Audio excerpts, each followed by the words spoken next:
Hi, are you ready to make something on your next camping trip that cooks in just 20 minutes and can be made in a skillet, on a Blackstone, or in a Dutch oven?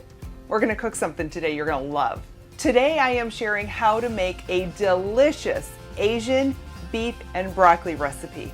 This is one of my favorite recipes because it's easy enough to make the entire thing at the campsite, but you can also prepare some of it at home and then just do a dump and cook at camp. But this one is so easy, I just make the entire thing at the campsite.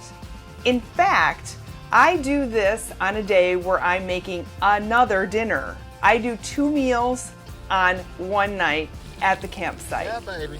The reason is this one needs to be marinated.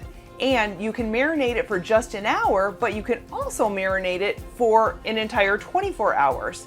I'm gonna prepare this one tonight and let it marinate overnight. And then after that, I'm gonna make my meal that we're gonna actually eat tonight. The reason that you might wanna do this and do 2 meals in one night is it helps to speed things up at the campsite. You're gonna gather all of your ingredients, and you're gonna do prepping for 2 meals, cooking for 1, and then cleanup is really easy. So it's sort of like batch cooking where you're getting a lot of things done at one time. So tomorrow, when you go on a hike and you're gone the entire day and you come home and you just kind of wanna sit and relax around camp before you start doing cooking, you can do that because this meat is gonna be marinated. It cooks in 20 minutes and bam, you've got dinner. So let's start making this flavor-packed recipe. When I am making marinated meats, I like to put them in a gallon freezer bag because it's just really easy to mix up the marinade, kind of toss around the meat every once in a while to make sure that it's getting all coated while it's in the refrigerator. The mess is already here, it's contained, and then when I'm finished using it, I throw it away. I don't have any dirty dishes. The other thing that I like about these is I use these awesome little plastic bag holders. So you flip these little legs up, or their arms I guess, and then these things adjust so that you can fit any size bag in them. You can use, I'm going to show you a gallon size bag, but if you've got a quart bag it fits. You put the little corner in here like this, and this one like this. And then when you're pouring your marinade ingredients in and you're using a cutting board or a plate or something like that to funnel food into the bag, it's holding it right there for you. It doesn't create a mess and everything is nice and tidy. Then you just pull the edges out from the arms, and get all of the air out of the bag, seal it up, and put it in your fridge or your freezer to marinate. These things are awesome. If you don't have any, you should get some. Here are the ingredients you're gonna need: ginger and garlic, red pepper flakes, some cornstarch, soy sauce, apple cider vinegar, and beef stock. For this recipe, I'm using a really affordable cut of beef. I'm using a flat iron steak. When those things are on sale in the grocery store, I buy a boatload of them and I just leave them in the original package. They pack and stack really neatly in the freezer. I throw them in the freezer and then I pull one out at a time as I use them for recipes in the future.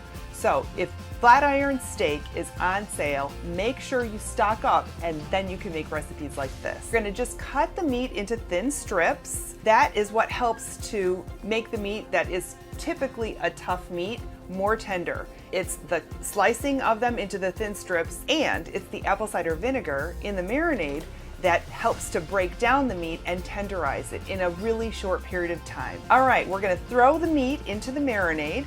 We're going to seal up the bag.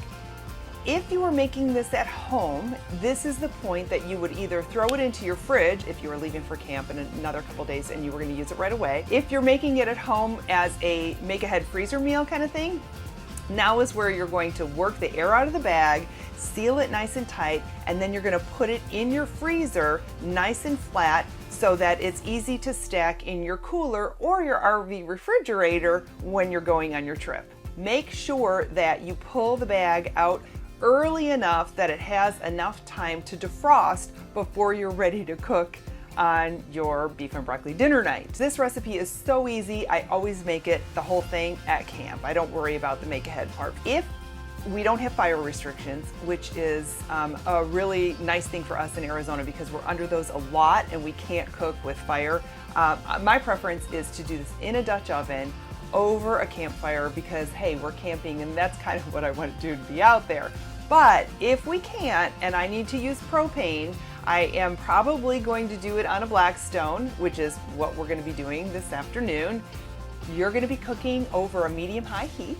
Now we're going to dump all of the meat and some of the liquid onto our cooking surface. I'm closing the lid.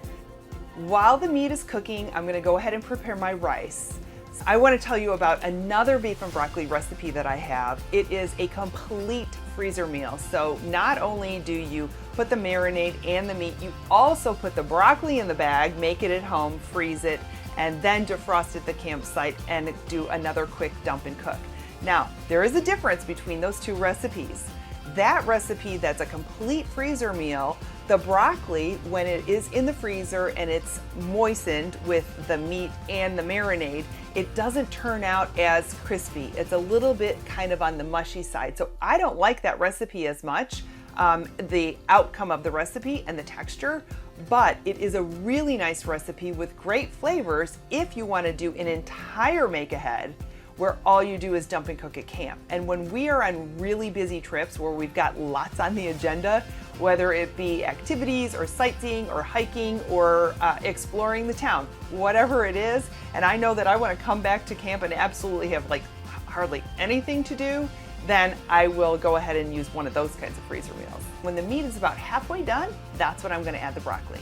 I'm going to toss everything all together, and if my meat is looking a little bit dry, while I add the broccoli, I'm also going to add a little bit of the marinade to make sure that there's enough liquid in there to steam the broccoli. Sometimes I can think a green pepper is spicy. Oh, well, maybe that's a little exaggeration, but I'm not a spice freak. My husband, on the other hand, huge one. So when I serve this meal, I always make sure I've got some kind of spicy hot sauce on the side. It might have an Asian flavor, it might be just sriracha, which isn't a really spicy one, but it's got really nice flavor and a little extra heat. Otherwise, he's going for a habanero kind of sauce. Don't know why. Okay, let's go ahead and plate up. I'm going to top with a little bit of sliced green onions.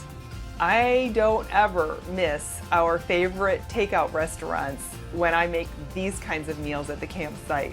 In the description, you're going to find a link to my recipe with step-by-step instructions, and it's a printable recipe you can take to the campsite. I'd love to hear from you. Please leave me a comment and let me know what your favorite beef recipe is to make when you're at the campsite. Don't let meal planning be a chore. Use my free printable camping meal template. It will help you get organized, and it's free and you're gonna love it. I'll leave the link below. If you like this video, please give me a thumbs up and subscribe to my channel so you're notified every time I do a new recipe.